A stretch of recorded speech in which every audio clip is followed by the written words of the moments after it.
एक श्रद्धांजली देणाराच अर्थसंकल्प आहे. कारण त्यामध्ये सर्व समावेशक असा हा अर्थसंकल्प आहे. त्यामुळे याच्यामध्ये एक अभ्यासू आणि दूरदृष्टी असलेला अर्थमंत्री वित्तमंत्री आपण महाराष्ट्राने पाहिलेला आहे. त्याच्यामध्ये हा एक विजनरी अर्थसंकल्प आहे आणि विकसित महाराष्ट्र 2047 कडे खंबीरपणे वाटचाल करणार आहे. जसं देशाचे प्रधानमंत्री नरेंद्र मोदीजींचं विकसित भारत 2047 कडे वाटचाल सुरू आहे आणि म्हणून त्यामध्ये मोठ्या प्रमाणावर योगदान देणारा हा महाराष्ट्राचा अर्थसंकल्प आज आपण पाहिलेला आहे. आणि मी त्यामुळे खऱ्या अर्थाने मुख्यमंत्री महोदयांना ॲज अ वित्तमंत्री म्हणून त्यांचं अभिनंदन करतो. कारण त्यांनी सर्वसमावेशक हा अर्थसंकल्प या ठिकाणी मांडलेला आहे आणि त्यामध्ये संपूर्णपणे पायाभूत सुविधा, लास्ट माईल कनेक्टिव्हिटी, यामध्ये रस्ते, त्याचबरोबर रेल्वे, मेट्रो, जलवाहतूक या सगळ्याचं कनेक्टिव्हिटी त्यांनी दिलेली आहे.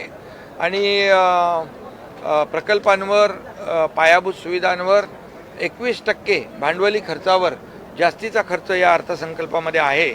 आणि मी पुन्हा एकदा सांगतो, मगाशी देखील सांगितलं, ज्या राज्यामध्ये पायाभूत सुविधांवर जास्त खर्च होतो, पायाभूत सुविधा मोठ्या प्रमाणावर ज्या राज्यामध्ये सुरू असतात, त्याचा ग्रोथ आणि त्याचा विकास गतीने होत असतो. आणि म्हणून आपलं राज्य महाराष्ट्र हे संपूर्ण देशामध्ये जास्त पायाभूत सुविधा सुरू असलेलं राज्य आहे.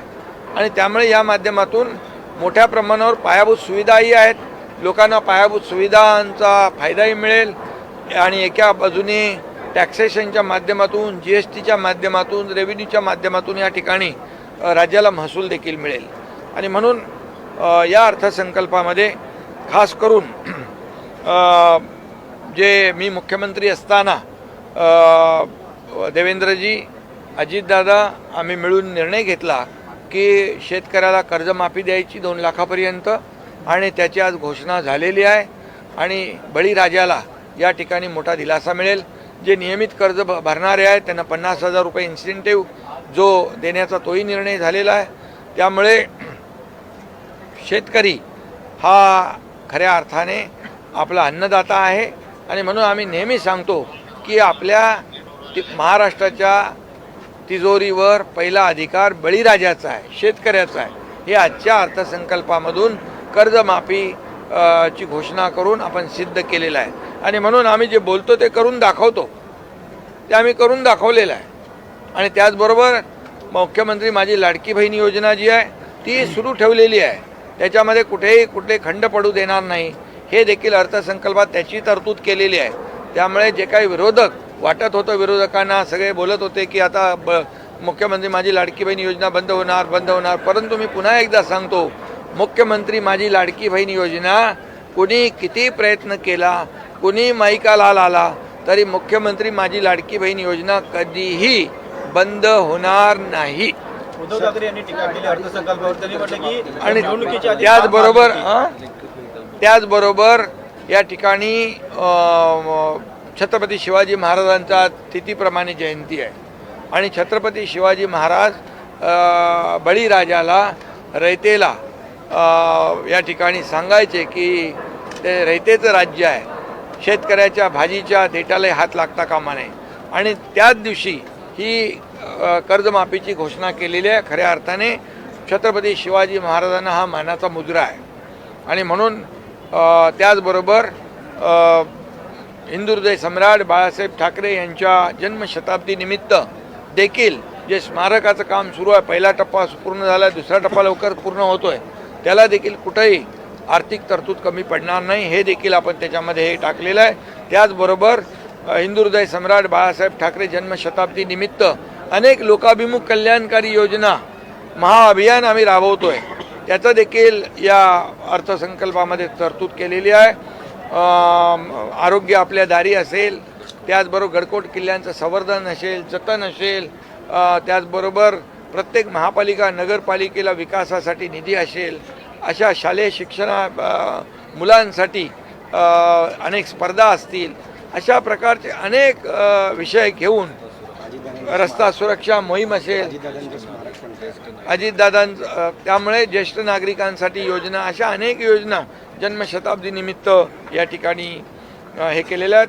त्याचबरोबर छत्रपती संभाजी महाराजांचं स्मारक जे आहे तुळापूर आणि वडू या ठिकाणी, त्याला देखील या अर्थसंकल्पात तरतूद केलेली आहे. स्वर्गीय आमचे सहकारी अजितदादा यांचं देखील स्मारक यथोचित स्मारक करण्याचा देखील निर्णय घेतलेला आहे. असे अनेक निर्णय या ठिकाणी घेतलेले आहे. शेतकऱ्यांसाठी, कष्टकऱ्यांसाठी, आमच्या लाडक्या बहिणींना आत्मनिर्भर करण्यासाठी, त्याचबरोबर युवकांसाठी रोजगार, मोठ्या प्रमाणावर परदेशी गुंतवणूक जी आहे सगळ्यात जास्त महाराष्ट्रात होती आहे आणि त्यामुळे मोठ्या लाखोच्या संख्येने युवकांना रोजगार मिळणार आहे. 30 लाख कोटीचे करारनामे दावोसला झालेले आहेत आणि म्हणून हे सगळं जे आहे आज आपण पाहिलं तर मोठ्या प्रमाणावर या पर्यटनाला चालना दिलेली आहे. अगदी आमच्या सातारा जिल्ह्यामध्ये दरेगावामध्ये वासोटा किल्ला आहे, छत्रपती शिवाजी महाराजांच्या काळातला किल्ला आहे, त्याला देखील पर्यटक जातात, पण तिथे देखील रोपवेने आता त्यांना जाण्याची व्यवस्था होईल. एक वेलनेस सेंटर केलेलं आहे, त्याला देखील चालना मिळेल आणि हे सगळे एकंदरच स्टार्टअपला प्राधान्य दिलेलं आहे.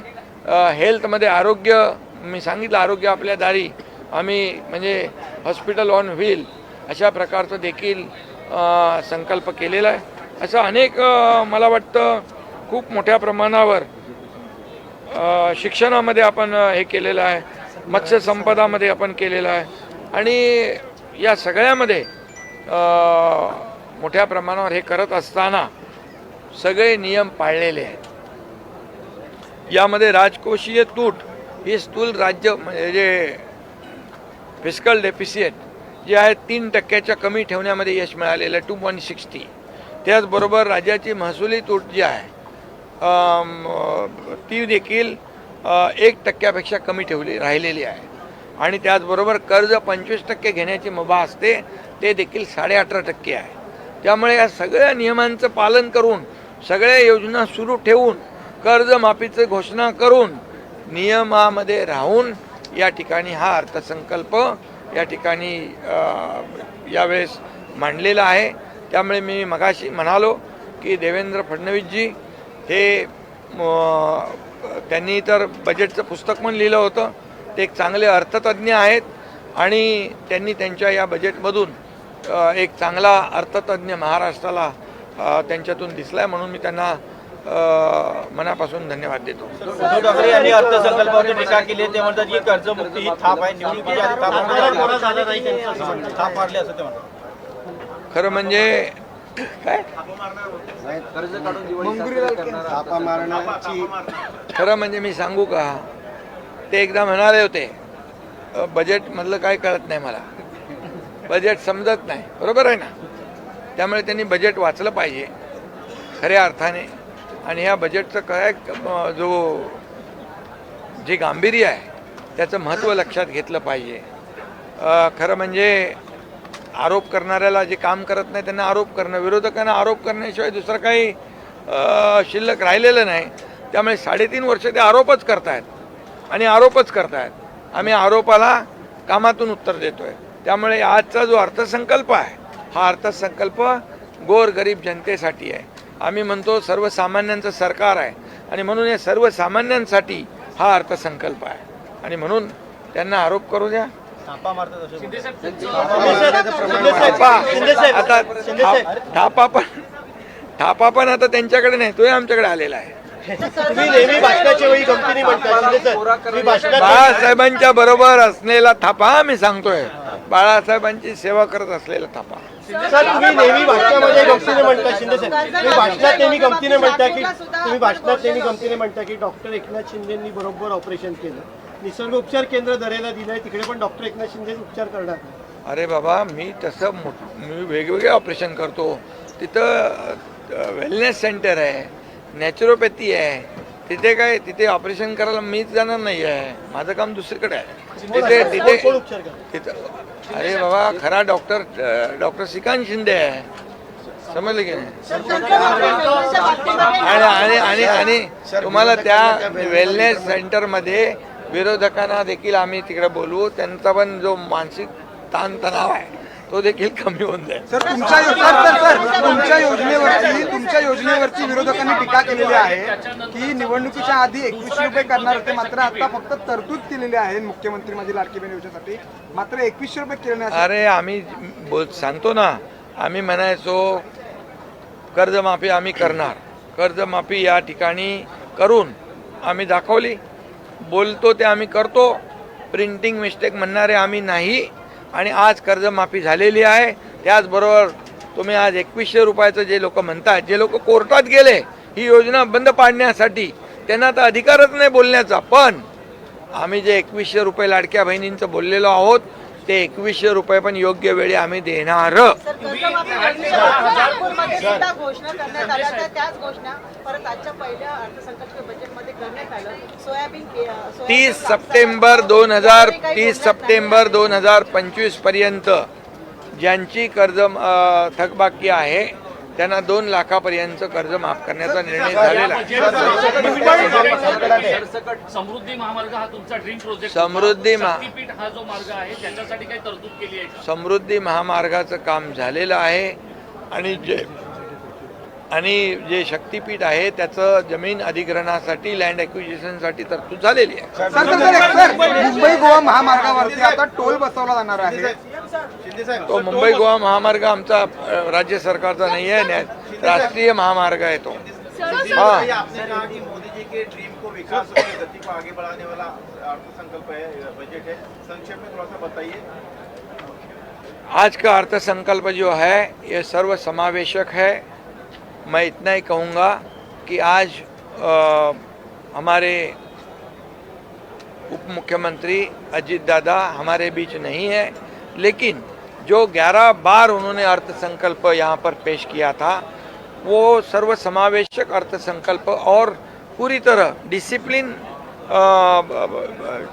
अनुशासित अर्थसंकल्प होना चाहिए, ये उनका हमेशा कहना था.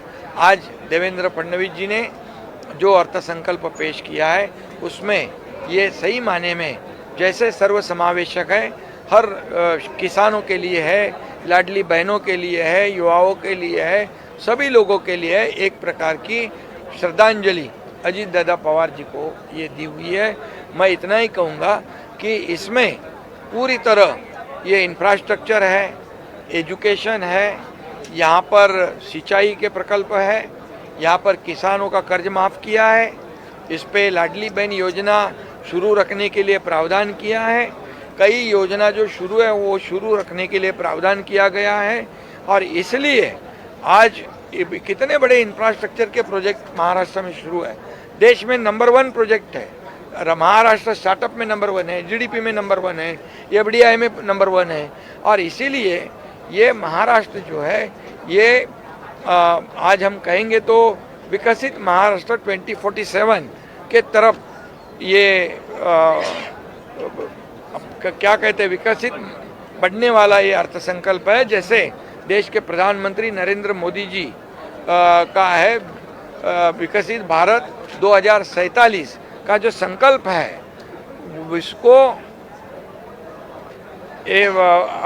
योगदान देने वाला ये अर्थसंकल्प है. इसलिए उनका $5 ट्रिलियन का जो एक गोल प्रधानमंत्री जी ने रखा है, मैं इतना ही विश्वास के साथ कहूँगा उनका $5 ट्रिलियन का गोल है, वो महाराष्ट्र जरूर उसमें $1 ट्रिलियन नहीं उससे ज़्यादा हमारा योगदान जरूर देंगे, क्योंकि महाराष्ट्र यहाँ पर इंफ्रास्ट्रक्चर में नंबर 1 राज्य है. और इसलिए मोदी जी का सपना जो साकार करने में महाराष्ट्र की भूमिका अहम होगी, इतना मैं कहूँगा. और ये सब करते समय जो फिस्कल डेफिसिट है, रेवेन्यू डेफिसिट है, ये सब नियम में रखकर 3% से कम है फिस्कल डेफिसिट, और रेवेन्यू डेफिसिट है 1% से कम है. हमें कर्जा निकालने की मर्यादा 25% है. अभी हम 18.5% पे है। ये सब लाडली बहन योजना, सभी योजना शुरू रखकर किसानों के कर्ज माफ़ी करने के बावजूद हम नियमों का पालन किया है। इसलिए मैं देवेंद्र जी को धन्यवाद देता हूं और उनका अभिनंदन करता हूं। सब पूरी योजना बिठाकर डेवलपमेंट के लिए पैसा, इंफ्रास्ट्रक्चर के पैसा, ये सब, और 21% ये खर्च बढ़ा भी है और इंफ्रास्ट्रक्चर पे। तो ये सब करने के बावजूद 30 लाख नौकरी हम देने वाले हैं, 30 लाख नौकरी हम देने वाले हैं। ऐसे में 30 लाख नौकरी क्या रोजगार यहाँ के युवाओं को मिलेगा? महाराष्ट्र का युवा आज भी बेरोजगार है। और आपने घोषणा की देखिए, 30 लाख लड़कों को हमारे नौकरी महायुति सरकार ने 1,25,000 तो सरकारी नौकरियां दी 3.5 सालों में। अभी 75,000 और दे रहे हैं। और अभी 30 लाख करोड़ का जो इन्वेस्टमेंट आया है स्किल डेवलपमेंट सेंटर के माध्यम से, ये बड़े पैमाने पर रोजगार मिल रहा है। गढ़चिरौली जैसे इलाके में जो नक्सलग्रस्त इलाका था, वहाँ पर हजारों लोग काम कर रहे हैं। वहाँ स्टील हब बन रहा है, वहाँ पर स्टील इंडस्ट्री आ रही है। और इसलिए इंफ्रास्ट्रक्चर के माध्यम से बड़े पैमाने पर, और जो विदेशी इन्वेस्टमेंट है, फॉरेन डायरेक्ट इन्वेस्टमेंट है, 30 लाख करोड़ के एमओयू तो अभी साइन किए। देवेंद्र जी गए थे और उदय सामंत, तो उससे बड़े पैमाने पर लाखों लोगों को रोजगार मिलेगा। ये तो सही बात। देखिए, स्थानिक लोगों को ही नौकरियां मिलेगी। और मैं इतना कहूँगा, जन्म शताब्दी वर्ष है बाला साहब ठाकरे जी का, और उनके जो उनके सपने थे उसे भी पूरा करने के लिए उनका स्मारक भी पूरा होगा। और शासन अपने द्वार पर जो हमने किया था, आरोग्य अपने द्वार पर, ये भी हम स्कीम लगा रहे हैं। ये जो हमारे गढ़कोट किले जो है उसका संवर्धन करना, जतन करना, और ये सब उसमें रखकर झोपड़पट्टी मुक्त मुंबई, ये बाला साहब ठाकरे जी का सपना, 40 लाख लोगों को घर देना, ये भी उनके अभियान में, ये जो महाअभियान जो चलाएंगे उसमें ये बजट में उसके लिए भी प्रावधान किया है। इसलिए मैं इतना ही कहूँगा कि ये बजट जो है सर्व समावेशक है और ये महाराष्ट्र को आगे बढ़ाने वाला है। अमेरिका आणि इस्रायलच्या युद्धाचा जिस तरह से युद्ध में फॉरेन विदेशी जो नीति है उसको लेकर राहुल गांधी, उनके पार्टी के नेता, तमाम जो विपक्ष है मोदी सरकार पर हमलावर है कि इन्होंने देश की विदेश नीति की ददिया जो है उड़ा दी है।